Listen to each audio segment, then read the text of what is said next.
Hi there. I realize it's been a while since my last video.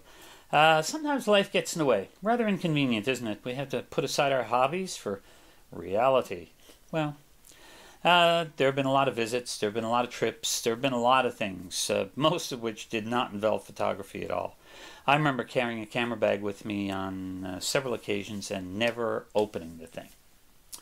Well, the point is that before I get into the second topic, which I'll discuss in a moment, let me point out something that I've noticed lately. So many people are using these now for photography that when you show up with a real camera, shouldn't say real, when you show up with a dedicated camera, people kind of scratch their heads and look at you funny. And sometimes they'll even blurt out things like, "Is there something wrong with your phone?" It seems that the amateur photographer who uses a dedicated camera is now looked upon as some sort of an anachronism. I mean, we're an antique that refuses to go away. And unfortunately, this has spread to other areas as well.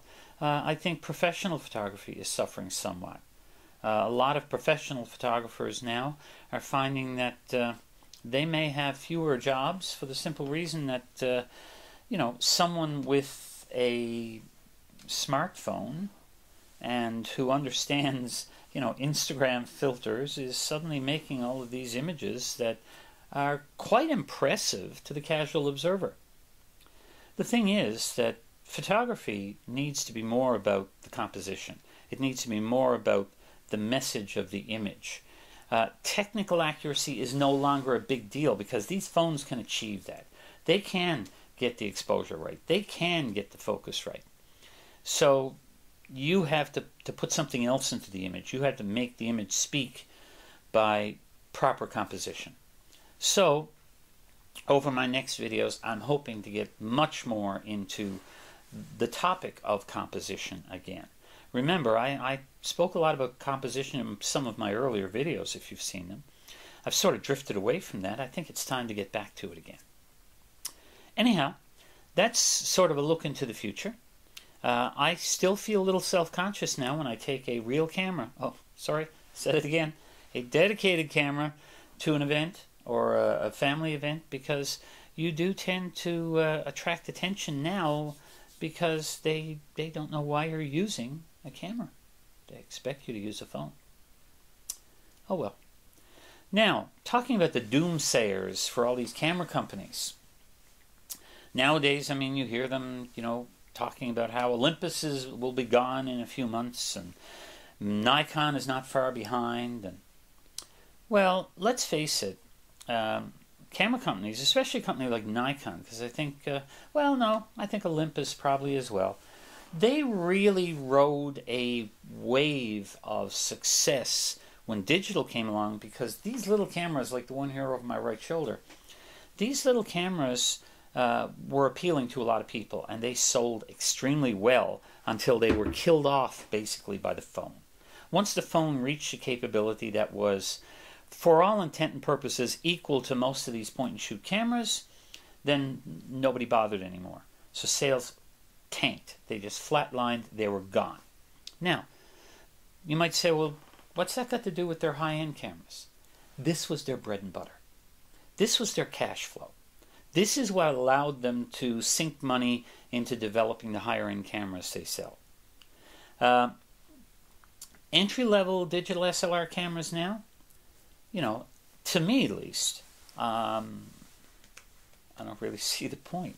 Unless you already have a bunch of lenses, Aunt Sue passes away and leaves you her collection of EOS lenses that she's had since the 90s, and you say, hey, they'll fit on an EF or an EFS mount camera, so I'll go out and buy a digital Rebel and I'll be able to use all these lenses.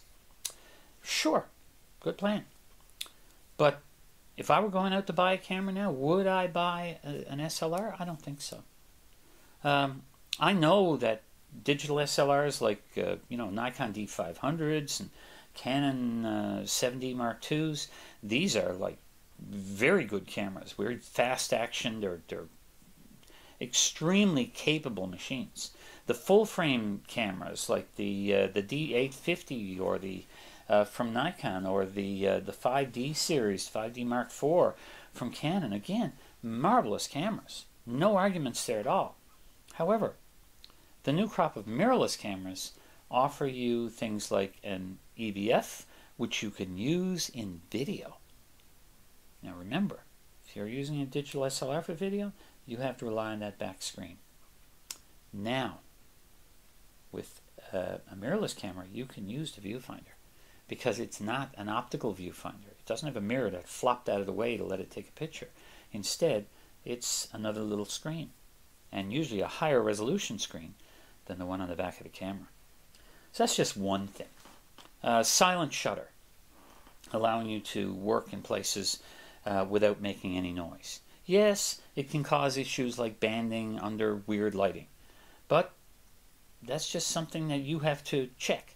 If it's not there, then you've got that advantage. All sorts of things like that. Higher speeds that are possible because of the fact that you don't have as many mechanical parts flopping around. Now, have they caught up to or surpassed digital SLRs yet? I don't think so. But now they're very close. Some, you may argue, have exceeded the capabilities of the typical digital SLR. But digital SLRs are still there.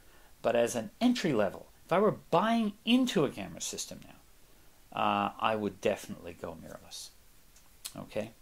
If I already had a bunch of digital SLR lenses, then I'd probably stick with a digital SLR, because those lenses will work better on the proper native mount than they will adapted.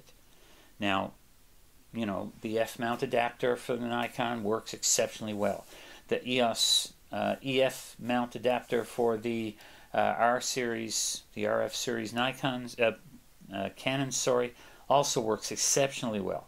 But it's still an extra piece of equipment. It's an extra bit of gear. It's an extra possibility for dust or moisture to get into the camera. There's all sorts of issues there. So you're much better off staying away from those unless you know, you are moving into a system gradually. And that's what a lot of people do. They move in gradually. They buy the body with the adapter. They use their old lenses, and as new lenses come along, they slowly replace those old lenses with the new native lenses, which in many cases are a little bit lighter, possibly a little better in terms of sharpness. Some people would argue that the build quality is not there yet, but I don't know. I mean, I haven't torture tested any of them. I use Olympus Micro Four Thirds because it's small and light.